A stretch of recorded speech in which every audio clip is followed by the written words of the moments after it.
Hello everyone, मैं हूं doctor टीना शर्मा और इस चैनल पर मैं बात करती हूं law of attraction, manifestation, meditation और भक्ति की। तो आज हम बात करेंगे कि जो मेडिटेशन है, बहुत सारे लोगों ने पूछा है कि मेडिटेशन हमसे होता नहीं है, कैसे करना है, हमको तो नींद आ जाती है, हमारा तो ध्यान लगता ही नहीं है, कैसे करना है, हमें कोई एक्सपीरियंसेस नहीं हो रहे हैं। तो जो लोग बिल्कुल बिगनर हैं मेडिटेशन, जिनको बिल्कुल भी नहीं आता है, उनके लिए एक मैं बहुत ही आसान तरीका लेकर आई हूँ।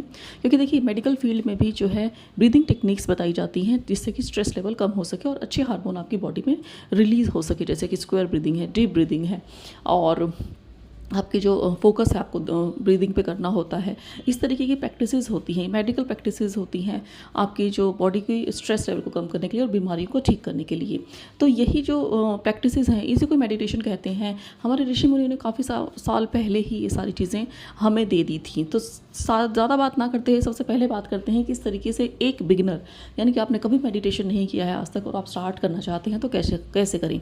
तो सबसे पहले तो आप या तो गाइडेड मेडिटेशन उसको सिर्फ सुन सकते हैं। पहले आप लेट कर सुन सकते हैं, बैठ कर सुन सकते हैं, सिर्फ उस पर ध्यान का फोकस कर सकते हैं किसी भी ट्यून से, जैसे कि बांसुरी की, भगवान कृष्ण की बांसुरी की ट्यून हो सकती है, ओम की साउंड हो सकती है, ओम की चैंटिंग हो सकती है, किसी मंत्र की चैंटिंग हो सकती है। दूसरा है कि आप खुद किसी मंत्र की चैंटिंग कर सकते हैं, जैसे कि बहुत ही ज़्यादा नॉर्मल जो मंत्र होते हैं, जैसे हरे कृष्ण महामंत्र है, आप उसकी चैंटिंग कर सकते हैं और उस चैंटिंग पर जो आप बोल रहे हैं जब उसके साउंड पर आप फोकस कर सकते हैं।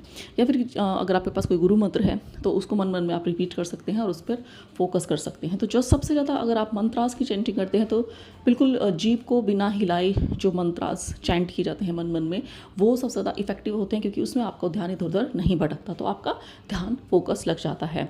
अब बात करते हैं जो लोग ये सब नहीं करना चाहते। तो अब जो लोग सिर्फ और सिर्फ इनको कुछ भी नहीं पता है, कोई म्यूज़िक में भी इतना वो नहीं है कि आप बैठ सकें, तो आप क्या कर सकते हैं कि आप जहाँ भी बैठे हुए हैं, आप सबसे पहले रिलैक्स करेंगे अपनी बॉडी को, बिल्कुल जैसे कि आप सोते टाइम भी इसे कर सकते हैं।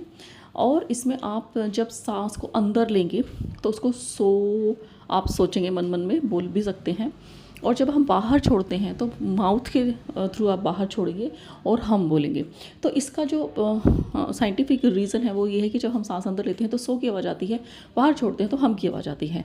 और अगर हम इसका धार्मिक अगर इसका महत्व जाने तो जो सो है वो माँ दुर्गा है, जिससे कि आप प्राण शक्ति अपने अंदर लेते हैं और फिर इसके बाद जब सारी आपकी अच्छी ऊर्जा अंदर चली जाती है और उसके बाद जब बाहर आप सांस को छोड़ते हैं तो हम की आवाज़ आती है, जिससे कि आपके जो भगवान शिव हैं उन्होंने आपके अंदर की सारी नेगेटिविटी को जो है डिस्ट्रॉय कर दिया है। क्योंकि भगवान शिव डिस्ट्रॉयर हैं। डिस्ट्रॉयर मतलब आपकी सारी नेगेटिविटी का, आपके सारे बुरे कर्मों का, बुरी आदतों के उनके डिस्ट्रॉयर हैं। तो वो सब डिस्ट्रॉय करके जो है भगवान शिव की जो आवाज़ है वो हम के थ्रू आपके बाहर आती है। तो इस तरीके से सो हम जो है भगवान शिव और माता पार्वती का जो है ये गुरु मंत्र है भगवान शिव का, सो हम। तो इस तरीके से माता पार्वती और भगवान शिव हमारे अंदर ही हैं, हमारी सांसें ही जो है शिव हैं और हमारे अंदर जो प्राण शक्ति है, जो हम ऑक्सीजन अंदर लेते हैं, वो हमारी माता है। तो इस तरीके से ये सारी चीज़ें साइंटिफिकली भी कनेक्टेड हैं। इसीलिए जो है मैं इस चैनल पर भक्ति के साथ साथ मैनिफेस्टेशन के साथ भक्ति और साइंटिफिक चीज़ें सारी रिलेट करके मैं आपको समझाने की कोशिश करती हूँ। तो आप आराम से जब बैठेंगे तो सो और हम इस तरीके से मन मन में चैंट करते रहेंगे। मन मन में आप मुंह से भी बोल सकते हैं, थोड़ा सा डिफिकल्ट हो जाएगा, मन मन में करेंगे तो ज़्यादा इफेक्टिव होगा। तो सो हम, तो ये एक मंत्र भी होता है एक तरीके का, और ये सबसे ज़्यादा इफेक्टिव भी है।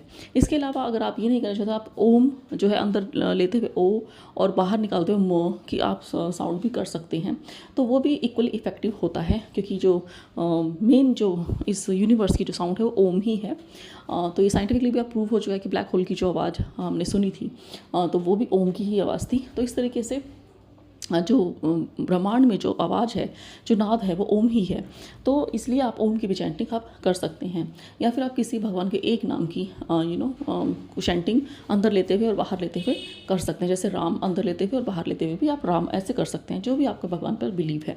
तो इस तरीके से अगर आप अपनी चीज़ों को, आप अपनी मैनिफेस्टेशन को भगवान के साथ कनेक्ट कर देंगे तो आप उस एनर्जी को बहुत जल्दी रिसीव कर पाएंगे। और जो लोग बिल्कुल भी स्टार्ट नहीं कर पा रहे हैं उनके लिए तो ये तरीका बहुत ही इफेक्टिव है।